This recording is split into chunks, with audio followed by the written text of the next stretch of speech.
Hola amigos de las redes, nuevamente nos encontramos en un programa de Donde Sea y hoy tenemos la presencia de una de las personas que tienen historia en sus hombros, que tienen mucho conocimiento acerca de nuestra querida Chachapoyas y por qué no decirlo de la región Amazonas.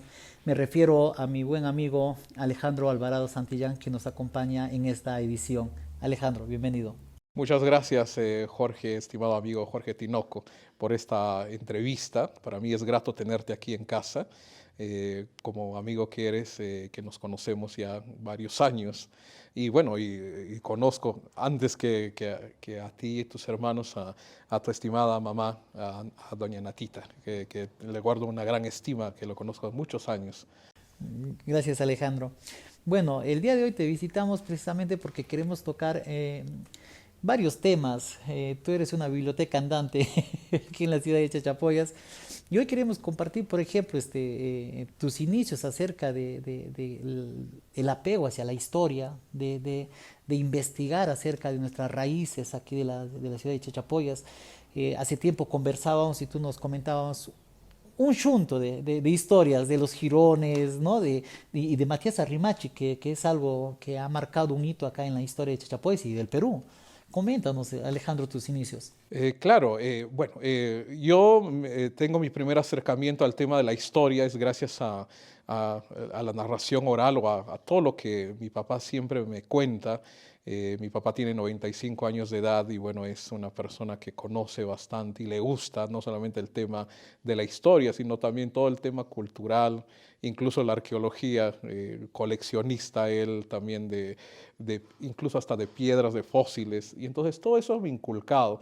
Aparte de ello, pues obviamente mi mamá, que también, bueno, por el tema de los Santillán, siempre nos hemos caracterizado por el tema de que en mi familia hay varios personas que se han dedicado al tema político, histórico. Dentro de ellos tengo un primo hermano muy conocido acá, que es el profesor Esteban Santillán Mendoza, que es un referente para mí y bueno, es mi primo hermano. Entonces él también inculcó bastante con su ejemplo el tema del estudio, especialmente el estudio de la historia de Chachapoyas y de Amazonas. Y obviamente que eso también por temas de, bueno, de estudio, he podido vivir en otras partes del Perú, especialmente en Lima, entonces también no solamente me he dedicado al tema de Chachapoyas, sino en sí al Perú en general y una de las ciudades después de Chachapoyas que me fascina por su historia, su arquitectura y todo eso es Lima. Entonces, todo esto me ha fascinado, el tema, por ejemplo, de los archivos. Desde niño siempre he tenido inquietud por revisar libros antiguos, documentos antiguos y siempre de estar atento a escuchar. Ahí siempre voy a recalcar el tema de, por ejemplo, de un personaje que yo guardo mucha estima.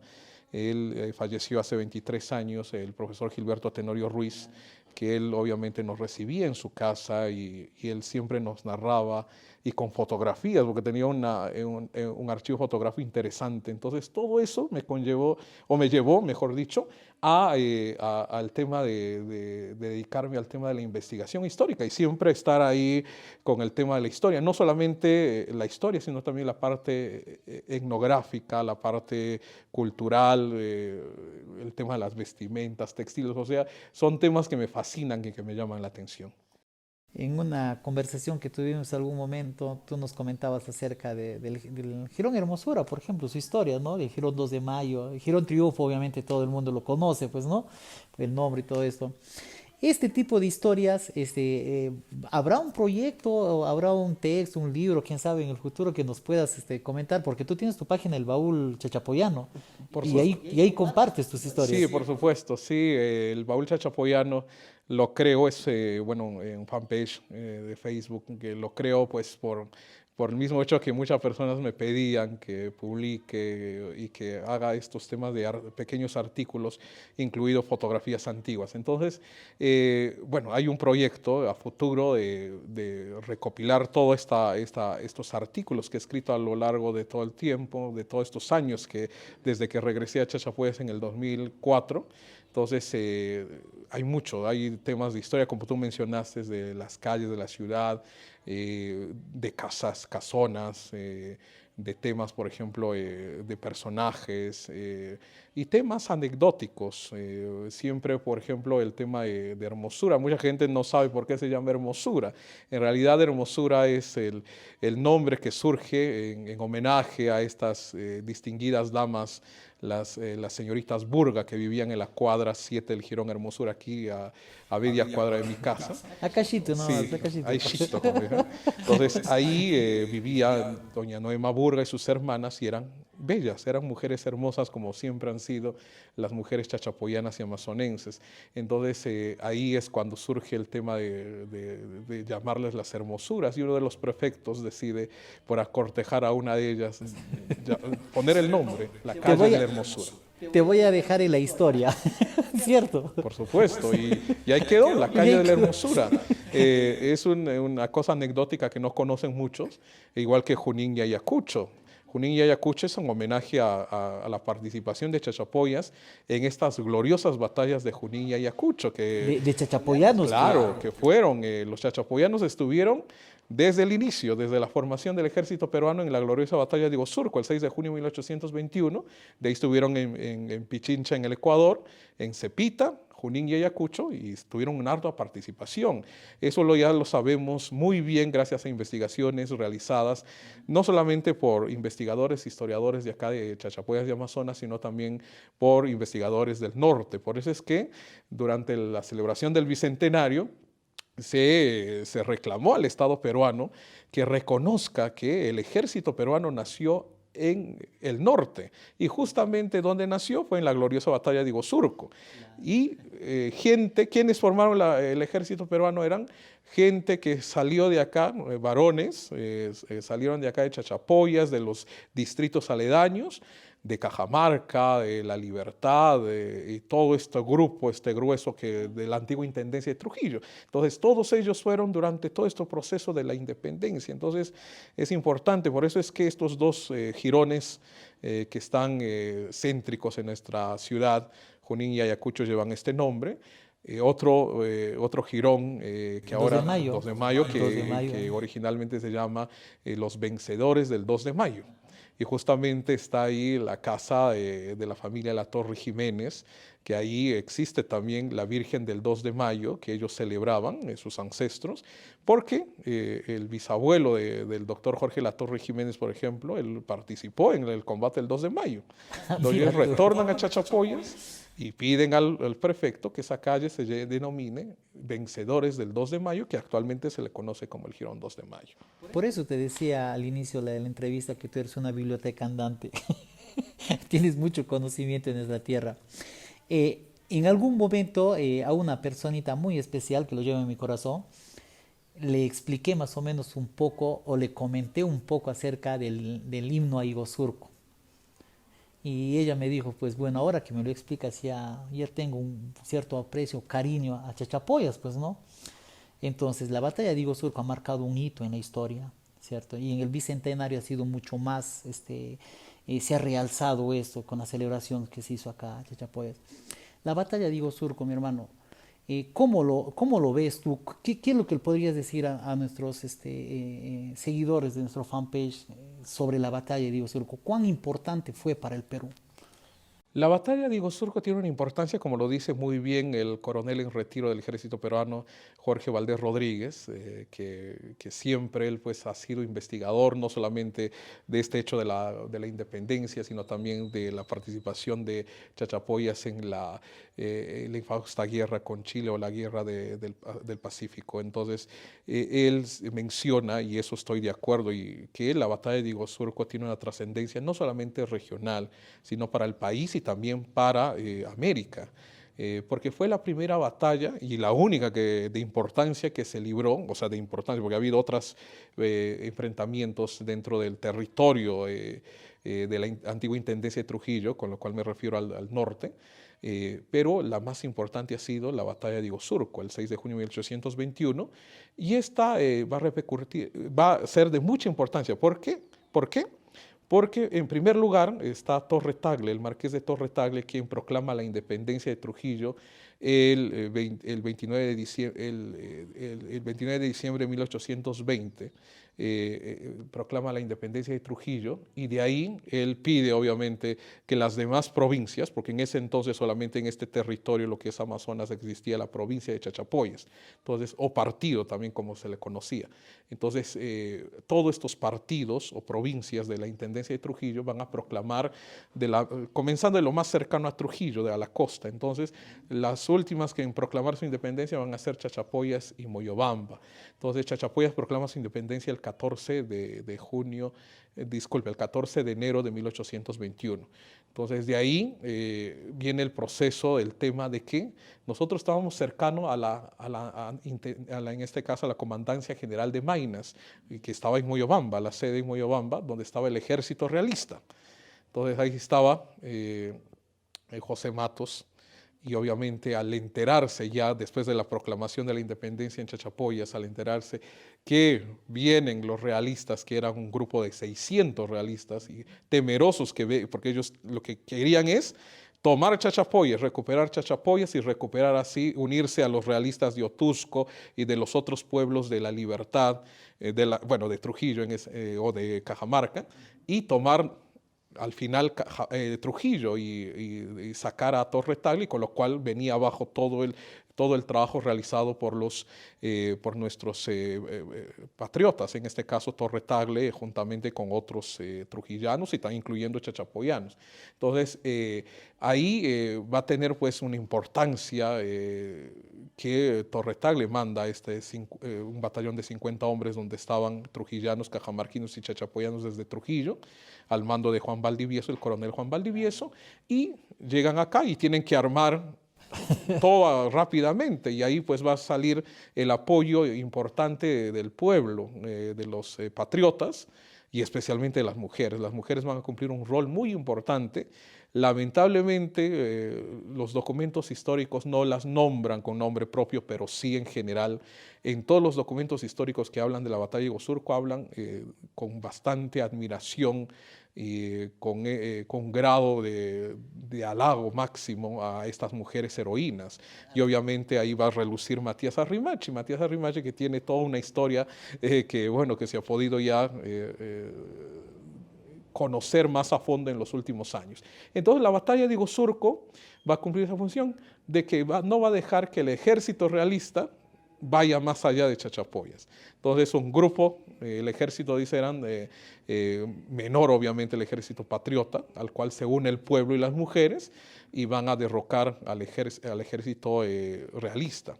En realidad, si nosotros analizamos, el tema de la independencia ha sido una lucha, una guerra civil entre peruanos, podríamos decirlo así. No es que era entre españoles y peruanos o patriotas. Habían dos fuerzas, que eran la realista y los patriotas, o sea, peruanos. Ahora ya nos llamamos peruanos porque, bueno, después de la independencia se crea ya la República Peruana. Entonces estaba en este caso, el mando realista, que eran mayormente, por ejemplo, en la zona de la Comandancia General de Maynas, eran gente de la zona de San Martín, y un grupo minúsculo de españoles, no eran muchos los españoles. Nosotros, si analizamos, todos los historiadores analizamos todo el tema de los censos, y nos damos cuenta que el grupo minúsculo de españoles eran pocos. De los españoles venían los criollos, de ahí los mestizos, y los últimos los mal llamados indios o naturales, y al final los esclavos negros, que también hubo en esta zona. Entonces, la mayor parte del grupo, el grueso del grupo, han sido mestizos y naturales. Entonces, ahí para darnos cuenta de que la independencia ha sido una lucha entre mismos compatriotas, pero de diferentes bandos. Así es la historia. No es por ser chauvinista ni nada por el estilo. Me gusta y amo la región Amazonas, y por ello hago difusión de los atractivos que tenemos a nivel regional. Pero particularmente a mí, cada vez que escucho el himno a Higo Surco, se me eriza la piel. Lo que no me pasa con el himno a la región Amazonas. El sentimiento, la letra, todo lo que está en el himno a Higo Surco refleja cómo ha sido el pueblo amazonense. Yo lo veo así. ¿Cuál es tu opinión de eso? Yo siento lo mismo que tú, ¿sabes por qué? Porque yo creo que es una simple razón. Nosotros hemos sido criados con esa identidad de amar, en este caso a Chachapoyas, a nuestra ciudad, de tener desde niños, desde el jardín de niños de infancia, siempre nos han hablado de la batalla de Iguazurco.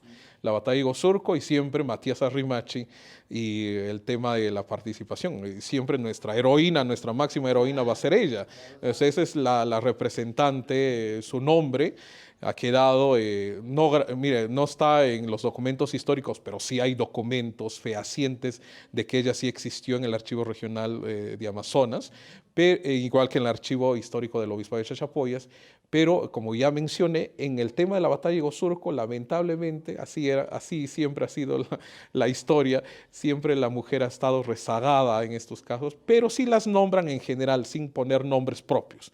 Entonces, Matías Arrimachi, al igual que la batalla de Iguazurco, es parte ya de nuestra identidad, sobre todo en nosotros Chachapoyas. Lamentablemente en el norte no es así, en el caso de las Baguas, en Condorcanqui, pero sí especialmente en Chachapoyas, todos, y hasta el día de hoy, y eso yo agradezco a mis padres, porque mis padres siempre me han inculcado eso, y yo creo que el primer himno antes que el himno al himno nacional es el himno a Iguazurco, que le hemos Sí, sí, aprendido, porque sí. nos enseñan en el jardín de niños. Al igual que mi mamá en sus épocas y mis padres y otras personas mayores ya de 80 años, ellos incluso cantaban una antigua marcha, la marcha 6 de junio, que se hizo con ocasión de la primera celebración o conmemoración de la batalla de Iguazurco el 6 de junio de 1919. Entonces, Ah, mira tú. eso fue el primer marcha o himno que se cantaba en los, bueno, tanto en las escuelas, en el jardín de niños, en el colegio y obviamente en los actos cívicos protocolares que se hacían tanto en la Pampa de Iguazú como en la Plazuela de la Independencia.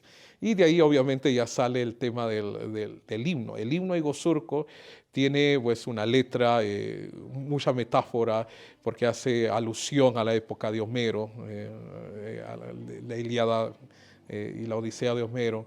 Entonces habla un poco ahí mezclando pues el tema de, pues, poético, porque así era en esa época. Y obviamente por ejemplo, son 6 estrofas, de las cuales solamente cantamos la primera y la última. Pero el himno yo también experimento lo mismo que tú y sé que muchos de nosotros cuando incluso más que el himno, el himno nacional, el himno a la región, cuando cantamos en los actos cívicos protocolares, cuando tocan el himno a Iguazurco, pues se nos hincha el pecho pues, de orgullo, de identidad, e incluso uno se conmueve en ocasiones. Claro, y para los que a nuestros seguidores de nuestro fanpage y del programa Donde Sea, el himno a Iguazurco fue escrito en el Colegio San Juan. Por supuesto. Datos sobre esto, para que conozcan un poco más de nuestra historia, pues, ¿no? Claro, lo hizo un alumno del Colegio San Juan. Ahorita se me va el nombre. Bueno, pero la música lo hace el profesor Félix Castro Chávez, músico chachapoyano, y justamente este himno tiene, como digo, es una letra bellísima, una letra interesante, y la música obviamente le da a este músico, que de ahí él fue pues, alcalde también de Chachapoyas, y para suerte mía, porque el que reconoce este himno o reconoce la importancia de este himno va a ser mi tío César Augusto Reina Santillán, que él es odontólogo, él vive en Lima y fue alcalde de Chachapoyas. Cuando fue alcalde de Chachapoyas, reconoció a don Félix Castro Chávez. Justamente hasta el día de hoy existe una réplica de este diploma y reconocimiento que está en la entrada en el hall del Teatro Municipal, porque el teatro justamente lleva el nombre de Félix Castro Chávez. Entonces ahí el tema está de la importancia de este himno, que ya forma parte importante de todos nuestros actos. Y bueno, ya hasta que llegó el ingeniero Leonardo Rojas Sánchez, cuando ya reconocieron, ahí estuvo obviamente el recordado profesor Enrique Vigilangulo, la recordada señora Doris Vilcar Romero de Malqui cuando eran regidores. Entonces, y ellos, a iniciativa, todo este grupo grupo toman al himno de Iguazú como el himno de la ciudad. Y bueno, ha sido una buena elección y ha quedado ya Y ha quedado en la en la historia. historia. Sí, y ahora se canta en todos los actos protocolares. Alejandro, pero nosotros no nos hemos conocido por la historia, nosotros hemos conocido por la fe. Por supuesto. Coméntanos, hermano, yo desde que tengo uso de razón te he visto al lado de la Mama Sunta y con la Mama Sunta hemos compartido mucho tiempo, sobre todo en agosto, las procesiones, los albazos. Gracias a ti yo conocí, por ejemplo, que el Rosario de la Aurora de la Virgen de Asunta se hace en el cementerio, por ejemplo, el recorrido, ¿no? Sí, sí. Entonces ese tipo de cosas yo era totalmente ajeno, pues, ¿no? Como se podría decir. Pero gracias a ti he conocido bastante a la Virgen de Asunta. ¿Qué es la Mama Asunta para ti, pues, mi hermano? Bueno, la Mama Sunta para mí en primer lugar, bueno, es mi segunda madre o mi madre espiritual. Bueno, ahora tengo dos madres espirituales. Y bueno, es parte de mi vida, es parte del legado que me ha dejado mi mamá. De la devoción que yo siento por ella, es gracias a mi madre. Fue la primera persona que me inculcó a conocerla, a llegar a su santuario. Y nunca me voy a olvidar de eso. Y justamente con mi mamá, pues ha sido la persona que siempre me llevaba al tema del Rosario de la Aurora en mayo, a todas las procesiones en agosto y obviamente a las novenas en el santuario. Nunca voy a olvidar, por ejemplo, cuando antiguamente eso no era pavimentado, el tema del jirón Puno y Asunción, y en este caso el grupo de vecinos de Luyaurco, ponían ahí, por ejemplo, los arbolitos de tayango, de chamana, especialmente tayango, o de tola, las tolas, hacían orificios y ahí plantaban estos arbolitos y ponían cadenas y faroles. Entonces todo eso se prendía en la noche y era una cosa, cuando tú eres niño, pues alucinante, o sea, tu mente volaba. Y nunca se me va a olvidar el tema del olor de incienso en las novenas, el olor a vela. Entonces hay personajes que ya forman parte importante, como el caso de la Virgen Asunta dentro de mi fe. Después de Dios, pues obviamente es un cariño extremo, yo diría, inculcado especialmente por mi madre, esa devoción que hasta el día de hoy lo seguiré teniendo hasta que me vaya de este mundo. Entonces, detrás de ellos yo siempre me he inculcado ese tema. Entonces, eso me ha llevado a involucrarme detrás de la Virgen Asunta, a conocer su historia, investigar sobre ella, saber detalles, saber analizarla, incluso la misma imagen. Entonces, esto me ha conllevado durante toda mi vida, pues, a estar ahí, cerca de ella. O sea, por eso es que sé detalles que el común de las personas o de los fieles no lo saben. Y bueno, y aparte de eso tengo mis amigos y personas que también han inculcado eso. Obviamente está Gilberto Tenorio Ruiz, don Gilberto, que yo también, aparte que lo he conocido en su casa desde muy niño, siempre le he conocido a él al pie de la Virgen Asunta. Y así hay muchas personas. Entonces, todo eso nos lleva, como yo siempre digo, las amistades que nacen al pie de la Virgen Asunta son amistades para siempre. Y de verdad es así. Yo he conocido a gente que conozco desde muy niño y hasta el día de hoy somos amigos, como el caso tuyo, que nos hemos conocido así. Y justamente, nuevamente traigo al recuerdo y, bueno, cómo conocí, por ejemplo, a tu mamá. Y siempre te he dicho, a tu mamá le he conocido muy antes que a ustedes y a tus hermanos. Entonces, a tu mamá lo conocí por la Mama Asunta, cuando hacía sus recorridos a Mogrovejo, a Santo Tomé Mogrovejo. Gracias a mi compadre Walter Rengifo Cruz, que también él... gracias a él y por el tema de la Mama Asunta conocimos a tu mamá, porque ella pues, obviamente cuida el tema del templo de Santo Toribio y entonces se tenía que coordinar con ella como encargada. Entonces son cosas así que te llevan, o sea, a conocer, y gracias a la Mama Asunta pues tengo amistades en todos los barrios. Conozco, por ejemplo, ya a nuevas amistades, tanto en Pedro Castro, 16 de octubre, en el Prado, y obviamente en los barrios tradicionales. Eso, o sea, nos ayuda bastante. Claro, detrás de la fe, o sea, la fe, la devoción te lleva a eso. Y obviamente cada uno tiene experiencias interesantísimas detrás de la devoción a la Virgen, al igual que tú. Hay una cosa que me comentaron en alguna vez cuando estábamos esperando la procesión. Me dijeron que cuando la Virgen, por ejemplo, no quiere ponerse un vestido, no hay manera que lo pongan, ¿cierto? Claro, eso siempre me trae el recuerdo una entrevista que lo realizan a mi estimada amiga, la señora Blanca Ordóñez de Ajá. Ruiz, una vez cuando está entrevistando y dice, bueno, lo pongo por acá, se zafa por el otro lado, entonces al final no quiere, entonces y Sonali le dice, entonces es rebelde, sí, una rebeldita es, entonces, en realidad sí, o sea, hay cosas de que uno se da cuenta y a veces uno dice, pues, uno sabe muy bien que estas son imágenes de devoción, obviamente no por nuestra fe bien cimentada, son imágenes que te llevan, obviamente, a Dios. No es que la Virgen María es la imagen, entonces, pero sí hay cosas así que nos han sucedido. El tema de que hay vestidos que le quedan mejor que otros. Hay otros que no se acomodan fácilmente. Tú te has dado cuenta que se demoran para cambiar. No es que es en 10 minutos ya se cambió, es una hora y más, porque se tiene que poner detalles, todo eso. En realidad, cualquiera no lo puede cambiar a la Virgen, porque tiene que ser una persona que sepa, que entienda sobre eso. Yo sé poco, no me gusta a mí vestir imágenes, me gusta verlas bien vestidas, sí, que guarden esos detalles, todo eso. Si es que no hubiese ya otra persona, sí ya tengo que, como dice, ya hacerlo. Por ejemplo, una vez te comento, en el año 2012 estábamos haciendo el expediente para la inscripción de la Virgen Asunta como dentro del registro de Patrimonio Cultural de la Nación del Ministerio de Cultura.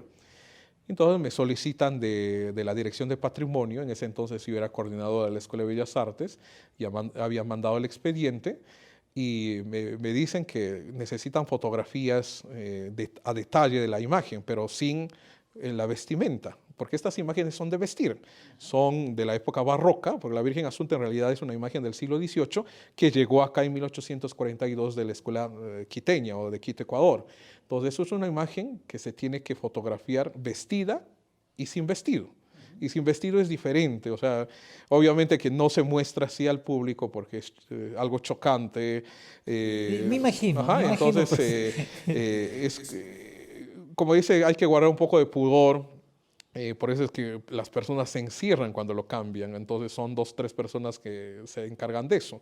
No es que se la cambie adelante de todo el mundo. Entonces hicimos eso y bueno, en ese entonces estaba mi amigo Gerald, Reina Hidalgo, en la DIRCETUR, con Iris Cueva Jiménez, mi otra amiga.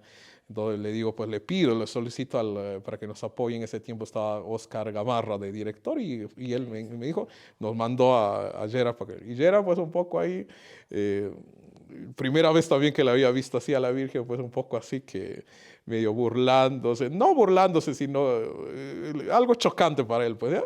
Y yo le digo, no te burles, le digo, no nos va a dejar tomar fotos. Y en realidad tomaba una foto con la cámara digital y salía blanco. Blanco, blanco, blanco. Y, ay, dije, ¿ya ves? Ya. No quiso ninguna de las fotos ese día. Otro día vino ya predispuesto ya de otra manera y salieron todas las fotos.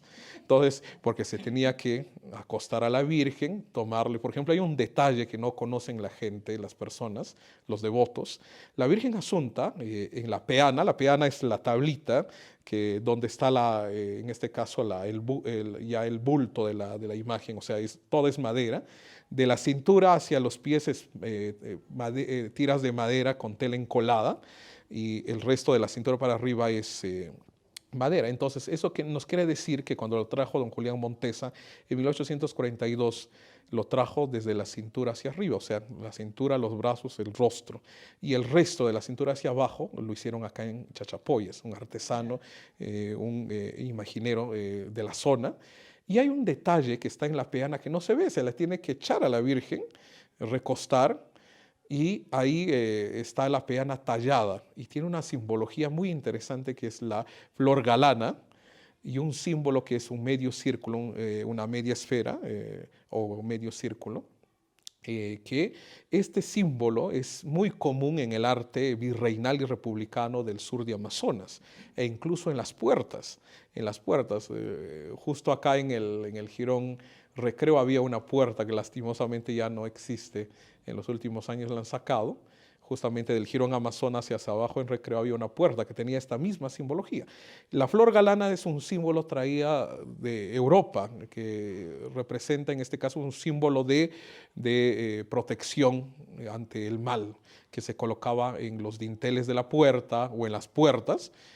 Y acá en Amazonas lo he encontrado en retablos, en andas, en repujados en cuero, en los mantos pintados y aquí en la Virgen Asunta, que tiene este detalle que bueno, ojalá que más adelante, que eso también está pendiente, porque tenemos todo el trabajo de investigación y a publicarle el libro dedicado a la Virgen Asunta, y no solamente con estos detalles, sino también tras de ello todo el tema de indumentaria, de historia, documentos y todo eso. Entonces, la Virgen Asunta es un tema también que me fascina. He tenido la dicha, por ejemplo, de presidir la comisión especial para llevarla en el 2018 a Trujillo, cuando vino el Papa Francisco.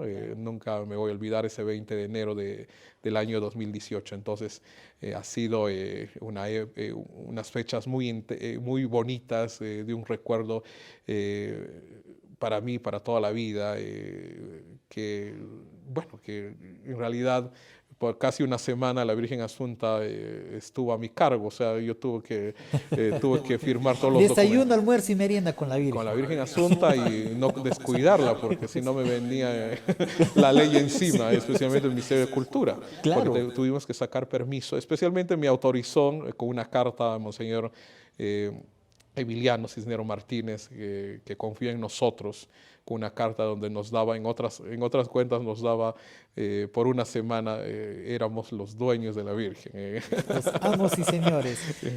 Alejandro, sobre eso, el año pasado precisamente Fernando, nuestro gran amigo Fernando, eh, organizó para que las vírgenes de Cheto, Levanto, del Luya, ¿no es cierto? Claro, De la Leimebamba, si Inmaculada. también me equivoco. No, de la Inmaculada no vino. De Rodríguez de Mendoza. Rodríguez de Mendoza, la Rodríguez de Virgen de Mendoza, Natividad. Virgen de Sonche, Sí, Levanto, la Virgen de Chuquichaca, la Virgen de Chuquichaca, la Mama Levanto. El Chuquichaca de esta zona Claro. de la... Tingo, Ajá, cerca cerca de de Tingo, Tingo. y de Luya, para que vengan y formen una presentación acá pues, en la iglesia de Belén, ¿no es cierto? Claro, de ahí partió este encuentro mariano. Encuentro mariano, Sí, justamente, discúlpeme, la justamente, memoria es frágil. justamente el año pasado tuve la suerte de ser nuevamente el comité de las fiestas patronales, presidido por mi gran amigo y compadre Oscar Montenegro Tuesta, y que tuve la dicha de ser el vicepresidente, y bueno, Fernando, que también estuvo ahí, igual que este grupo la mayoría de jóvenes, que nosotros le decimos con cariño los chiquis, porque son los más pequeños que nos siguen en la Evelyn, devoción. Eric, Claro, Eric, Evelyn. el mancha que viene atrás. Sí, hay un montón, y ahí están, por ejemplo, Miguelito, como lo conocemos con cariño. Entonces ahí hay gente que va a continuar, y eso es lo que... Y eso es bueno, y eso es bueno. Y entonces es un grupo interesante con quien se hizo, y cuando se proponían una cosa lo hacían. Entonces se hizo este encuentro, y en realidad fue en remembranza a este encuentro de vírgenes que se realizaban antiguamente acá en la laguna, que era la Mama Belén con la Mama Levanto y la Mama Sonche, que se traían a la Mama Sonche y la Mama Levanto a la iglesia de Belén, y había una especie de encuentro porque en realidad la devoción, una de las devociones más arraigadas en la ciudad de Chachapoyas, y yo siempre digo, la imagen más bonita que tenemos en nuestra diócesis de la Virgen María es la Mama Belén, la Virgen de Belén. Es hermosa esta Virgen de la Escuela Quiteña, de 1676, esta imagen, entonces traída de Quito, Ecuador. Y bueno, y otras de las imágenes más antiguas y arraigadas y con mucho cariño en nuestra diócesis, está la Virgen, la Mama Levanto. Y la Mama Levanto es la Inmaculada Concepción. No hay que olvidar ahora justamente que están restaurando, ya han comenzado a intervenir la iglesia de Levanto y la Plaza Mayor de Levanto. La primera iglesia mandada a construir en Amazonas es la iglesia de San Pedro de Levanto. Lo manda a construir, lo hacen por mandato de Francisco Pizarro, dedicada a la Virgen de la Concepción o la Inmaculada Concepción. Y justamente la Inmaculada Concepción es la que preside este hermoso retablo de estilo barroco mestizo, conocida por la población y llamada así como la Mamá Levanto. En realidad es la Inmaculada Concepción. Y está la Mamá Sonche, que es la Virgen Asunta de Sonche, que todas estas vírgenes, especialmente las dos vírgenes, para mí tienen un valor histórico, artístico, y eso conllevó a que Fernando, Oscar, pues digan, vamos a hacer este encuentro mariano, que se ha repetido este año, y que bueno, que reúne a estas imágenes, y es una forma también de compartir nuestra fe. En realidad es la misma devoción a la Virgen María con diferentes advocaciones, y en realidad nosotros en Amazonas, en el sur especialmente, y bueno, también en Condorcanqui, Condorcanqui, en Las Baguas, queremos mucho a la Virgen María en sus diferentes advocaciones. La Virgen María siempre está presente. La primera advocación llegada acá, la Inmaculada Concepción, de ahí viene la Virgen de la Merced, la Mama Levanto, la Mama Belén, o Nuestra Señora de Belén con los betlemitas, y obviamente los franciscanos traen a la Inmaculada Concepción y a la Virgen de la Merced, la Orden de los Mercedarios. Y obviamente está la devoción a la Virgen de Dolores. En el caso tenemos la presencia, por ejemplo, en Lamut, que tiene mucha arraigo dentro de la población, esta imagen pequeñita. Claro, precisamente eso quería que nos detalles. En Lamut hay una virgen que es Ashishito, ¿cierto? Ashishito, y tiene bastantes seguidores, bastantes fieles o devotos, se podría decir. Por supuesto, sí, justamente está en el barrio de Santana. Se celebra junto con la festividad también de la patrona del barrio, que es Santana, y tiene pues una historia que lo encontraron dentro de una piedra en forma de huevo, y que le encuentran y ahí comienza, y obviamente tiene bastantes devotos y tiene su fiesta muy arraigada ahí en el barrio.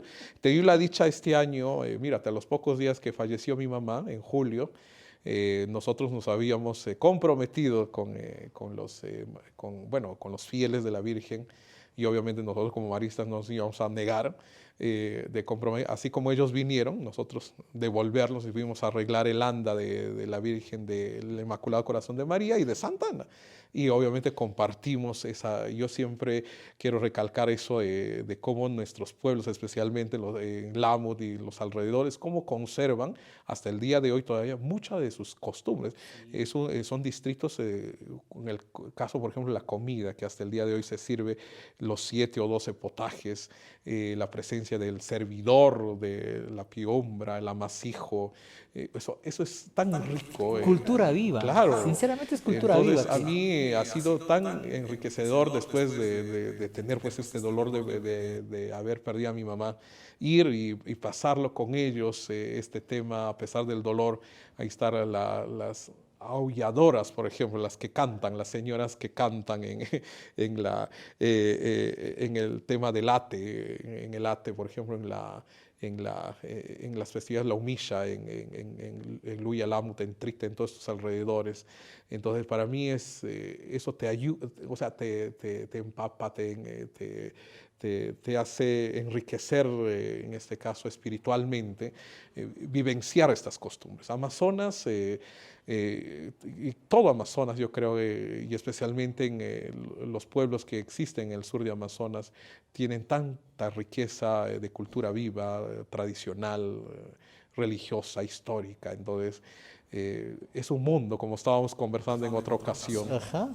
Hay mucho por investigar. Sí, mucho por investigar. A mí, sinceramente, el 2019 también formamos parte del Comité de Fiestas Patronales en honor a la Virgen de Asunta, y salió una idea ahí, por ejemplo, para que en el mes de agosto llevar a la Virgen allá al Señor de Gualamita, y en septiembre, no, que el Señor de Gualamita venga, ¿no? Acá a Chachapoyas, lo visita la Virgen de Asunta, y sería así como un encuentro mariano, no sé cómo se podría denominar. Y en septiembre la Virgen de Asunta visite allá. Yo creo que la provincia de Luya tiene mucho devoción, y como tú lo dices, lo aclaras en estos momentos, todavía se mantiene la cultura viva ya, y eso es bueno y es digno de rescatar de nuestra provincia hermana de Luya, pues, ¿no? son cosas que nosotros como chachapoyanos, obviamente está creciendo nuestra provincia, está creciendo nuestra ciudad y se va perdiendo en parte todo esto. Pero esperemos que paso a paso se pueda mejorar esto como tú dices, hay niños jóvenes que están tras de la Virgen de Asunta y sería bueno.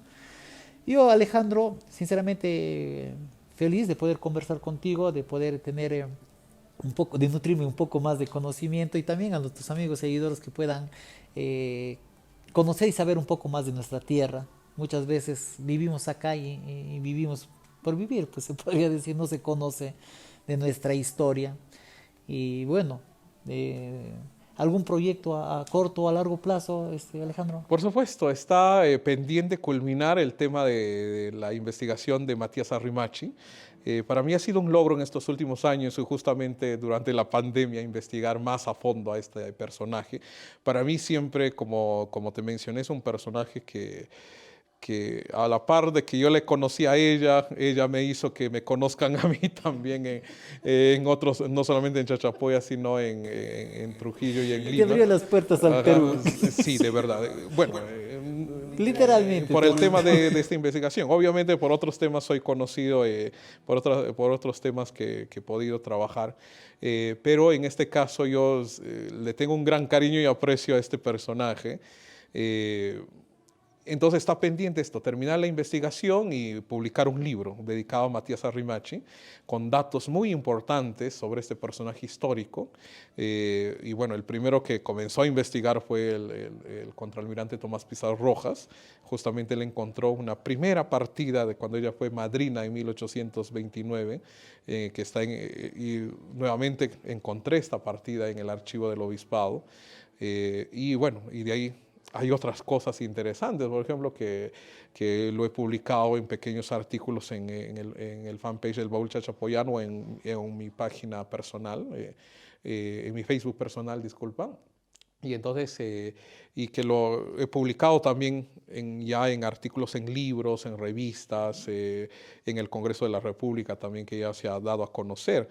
Con el caso de Matías, que Matías Arrimachi siempre hemos pensado que, bueno, hay cosas que ya sabemos con exactitud, que ya era natural de Chachapoyas, india principal de Chachapoyas, descendiente de indios principales de Chachapoyas, y que bueno, tenía una mamá que era Aleja Gualpa Rimachinga y su hermana María Aníbal Rimachi, y Matías era hija de español con una india principal.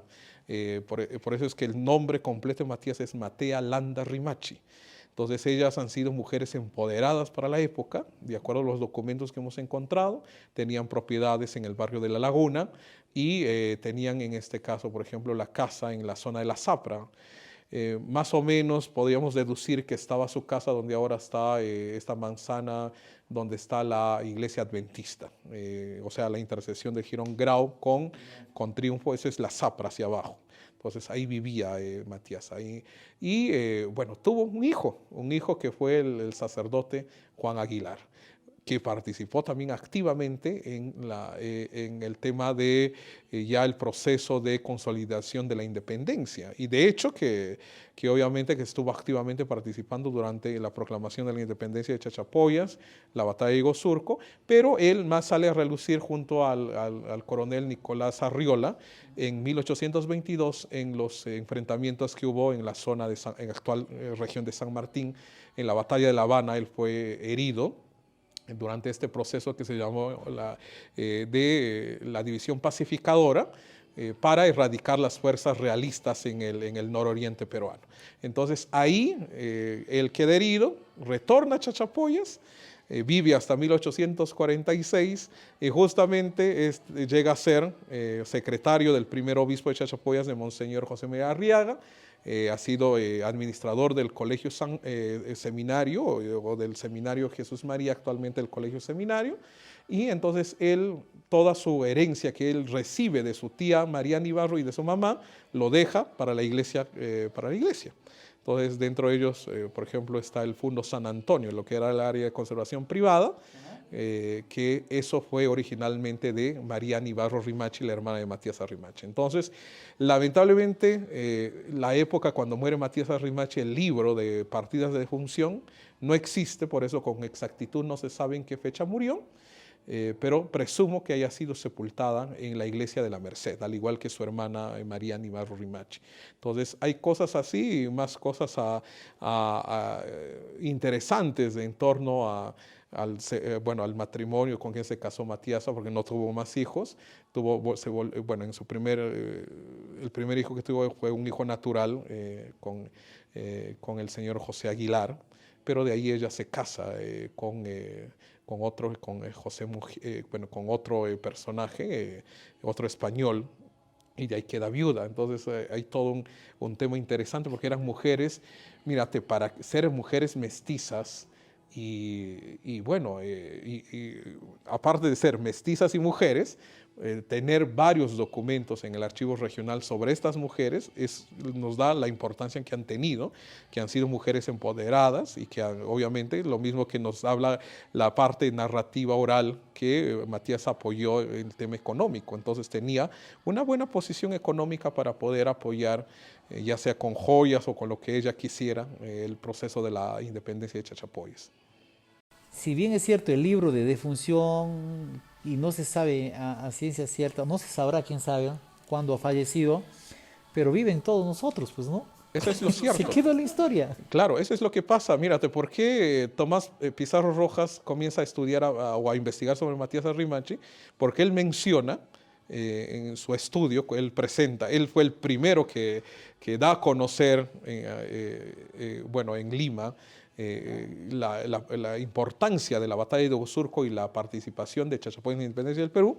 Entonces él menciona de que él desde muy niño, porque él nace en el siglo XIX, en su casa siempre se nombraba el nombre de Matías Arrimachi y que escuchaba siempre en la casa de las familias de Chachapoyas.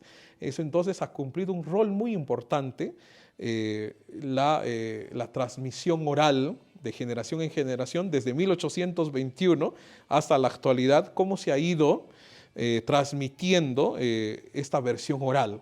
O sea, así se ha mantenido la memoria de Matías Arrimachi. Mira, y de ella hasta el día de hoy no se ha hecho todavía, recién yo estoy terminando de concluir ya el tema de la bibliografía, ya con toda la documentación, sustento y todo eso, para que nadie diga de que lo inventado o que es un invento de los chachapoyanos.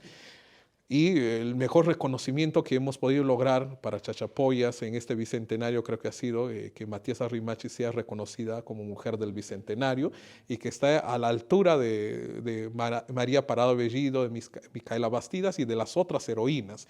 Y obviamente que ahora tenemos un busto en bronce en la Plazuela de Independencia que se inauguró el año pasado, el 21 de noviembre del año 2022. Entonces, ese es el logro que tenemos de Matías Arrimachi. Siempre va a estar presente y gracias a la versión oral, ni siquiera al tema. Mírate, durante todo el siglo XX se sabía poquísimo sobre Matías Arrimachi. Recién en el 2002, cuando ya se hace el trabajo de ordenamiento del archivo regional de Amazonas, ahí se encuentra el primer documento que hace referencia a Matías Arrimachi, ya como personaje histórico. Matea Landa Rimachi. Ajá. Matea, Mateasa o Matiasa. Entonces eso, porque muy posiblemente el tema de Matiasa sea un superlativo, o sea, por no decir la gran Matea. Entonces esto ha quedado ya, mírate, y nuestras generaciones van a seguir hablando y hablando de este personaje, sin necesidad de que que haya habido documento sustentatorio de que nació en tal fecha, que murió. Entonces es un personaje que está vivo, presente hasta el día de hoy. Y entonces, y así hay cosas que uno va recogiendo de la versión oral. Como cosa anecdótica, justamente en esta casa de mis padres, esta casa la mandaron a construir en el siglo XIX la familia Trigoso Santillán.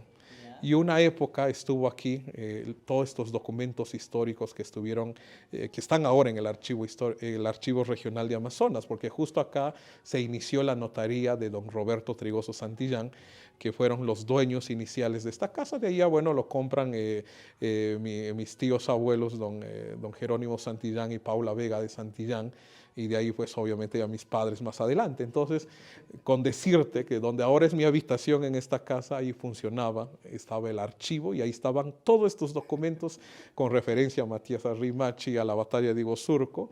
O sea, es un tema de inspiración. O sea, esta casa también tiene historia. O sea, tú respiras, vives, convives con la, con la historia. Alejandro, al inicio de la entrevista te dije que tú eres una biblioteca andante y tu casa es un mini museo, pues, ¿no? ¿Tienes previsto, quién sabe, hacer una presentación, una exposición de histórico, más que todo, todo lo que estamos hablando? Sería bueno que se replique o se dé a conocer sobre esto. Claro, está pendiente varias exposiciones. Un poco que el tema de la pandemia y muchas cosas. Mírate, el año pasado solamente hicimos la exposición de Monseñor Octavio Ortiz Arrieta por el centenario de su ordenación episcopal y 100 años de su llegada a Chachapoyas. Entonces es un trabajo, espero que este año, el próximo año, podamos realizar durante los meses que vienen, especialmente en las festividades importantes, alguna exposición con referencia, bueno, hay temas textiles, hay temas de arte virreinal, temas de mucha fotográfico que también me fascina.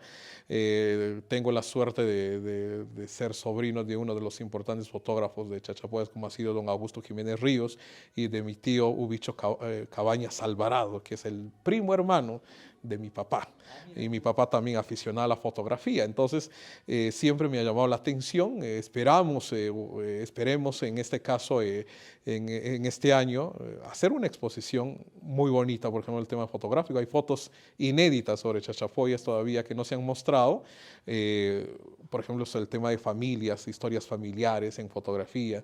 Entonces, hay muchas cosas por hacer por adelante y espero que se concretice. Estamos viendo, por ejemplo, el tema de los paños del descendimiento, que se quedó pendiente lamentablemente por el tema de la pandemia y también la muerte de mi compadre Lucho Repeto Málaga.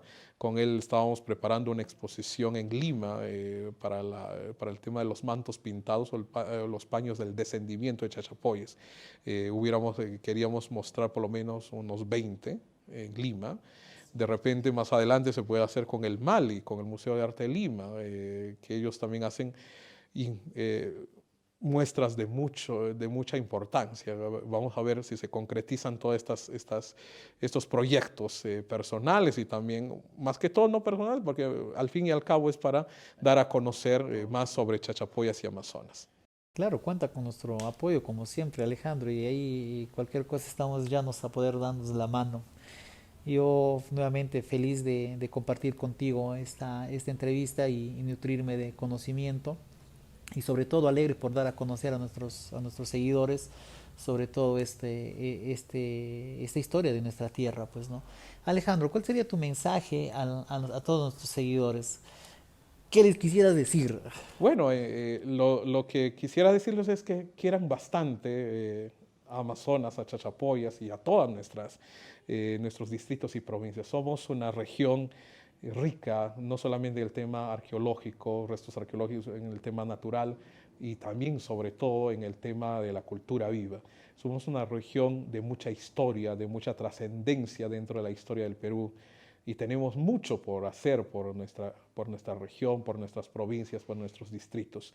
Entonces hay bastante por hacer, recomendar especialmente a los alumnos que están estudiando en el tema, en un estudios superiores en la universidad, investiguen, hay mucho por investigar en Amazonas, somos tan ricos y no nos damos cuenta. Entonces hay que seguir manteniendo eso y no dejar que se mueran nuestras costumbres y tradiciones. Está en nosotros seguir manteniendo esto, el legado que nos han dejado nuestros ancestros, nuestros abuelos, nuestros padres. Hay mucho por hacer y siempre desterrar cosas negativas como la corrupción, el tema de a veces la envidia, o malas cosas que en vez de unirnos, nos desunen. Y yo siempre digo, en vez de buscar diferencias entre distritos o provincias, siempre hay que buscar similitudes o cosas que nos unen. Hay cosas que nos unen, por ejemplo, el tema, por ejemplo, de las devociones religiosas o festividades religiosas. El tema, por ejemplo, hay un tema que me fascina, que es el voto, que nos une a todo, por ejemplo, a todo el sur. Entonces, hay cosas así que hay que sentirnos parte. Hay que seguir el ejemplo de muchas regiones que se identifican con su cultura y se sienten orgullosos de pertenecer a esta vasta región e importante región como es Amazonas. Amazonas que tiene desde el norte con la cultura Wajún Wampis hasta el sur que tenemos estas comunidades o pueblos ancestrales. Talajalca Grande, Lamut, Colcamar, Huancas, acá cercano a nosotros, un distrito que quiero mucho como es Huancas y que nos enseña mucho en el tema tradicional y de festivo, a pesar de que está cercano a Chachapoyas, mantiene. Y obviamente que en Chachapoyas también hay gente que se dedica a ello, y entonces todos tenemos que tener ese objetivo en común, todos los que trabajan en ciencias de la comunicación, en el tema en la política, en el arte, en la arquitectura, en la educación, todos tenemos que llevar ese común. Y aportar sobre todo. Claro, y aportar, eso siempre yo digo, uno tiene que irse de acá, de este mundo, dejando un legado, un aporte en lo que uno le gusta hacer. Hay muchas cosas por hacer y de hecho que creo que y tengo la esperanza y veo eso, hay profesionales o futuros profesionales que se dedican a la investigación y que conozco y que van a dar mucho que hablar por Amazonas. Hay que seguir el ejemplo de Toribio Rodríguez de Mendoza, de Juan Antonio de Andueza y Medina. De Jorge Tinoco, ¿no? Por supuesto, claro, ya eres un referente. Entonces, y así hay muchos referentes en el arte, en la política, en la cultura. Entonces, y eso hay que seguir el ejemplo, los ejemplos buenos para seguir Obviamente, adelante. en todo lo positivo. Queda pendiente dos cosas. ¿Ya? Lo primero es de nuestra amiga Ángela Saberbeín. En una próxima entrevista me gustaría conversar sobre eso, Alejandro. Y sobre ese tema muy importante que hablase del voto. Sería más adelante, o quién sabe el próximo año lo podamos hacer un poquito más a detalle, hablar específicamente de esos temas. Me gustaría compartir esa información y esa conversación contigo. Y para terminar este programa, Alejandro, te comento que en las novenas, de pequeño mi abuelita me llevaba. Mi abuelita me llevaba a las novenas y nosotros pequeños niños íbamos y nos quedábamos durmiendo, pues, ¿no? Y mi abuela nos codeaba y nos decía, oye, ya llega el café, pues levántate, ¿no? Hora del café, pues, y todos los niños que nos acompañaban se levantaban justo para el café con queso, pues, y con su pan con queso, que era costumbre por mi barrio. Y eso compartir con ustedes un pequeño recuerdo de nuestra infancia, de parte de nosotros como chachapoyanos, pues, ¿no? Por supuesto, es así. Después de todos los rezos velorios siempre tiene que haber su café, ya sea con tamal, con mollete, con semita o con lo que el novenante o el mayordomo o el devoto pues te ofrece. Entonces siempre hay ese compartir y eso es rico, eso es parte de nuestra cultura, de nuestra tradición. Listo, Alejandro. Muchísimas gracias nuevamente por aceptarnos y abrirnos la puerta de tu casa y para poder realizar esta entrevista, mi hermano. Muchas gracias a ti, Jorge. Gracias y obviamente las puertas de la casa siempre están abiertas para ti cuando gustes y hablar de lo que nos gusta. Muchas gracias y gracias a ustedes también por habernos escuchado en esta conversación que hemos tenido. Bueno, amigos, llegamos a la parte final del programa. Me despido sin antes agradecer a Walpari, que el día de hoy nos está vistiendo, también a Turismo Explorer, a La Estancia y a Fastnet System, quienes son nuestros fieles auspiciadores de este programa y se hace realidad, obviamente, este programa llamado Onde Sea. Para culminar, les dejo con la frase ya conocida por todos ustedes que dice: arte que no se comparte no es arte. Nos vemos en la próxima edición. Aplausos, ahora sí aplausos.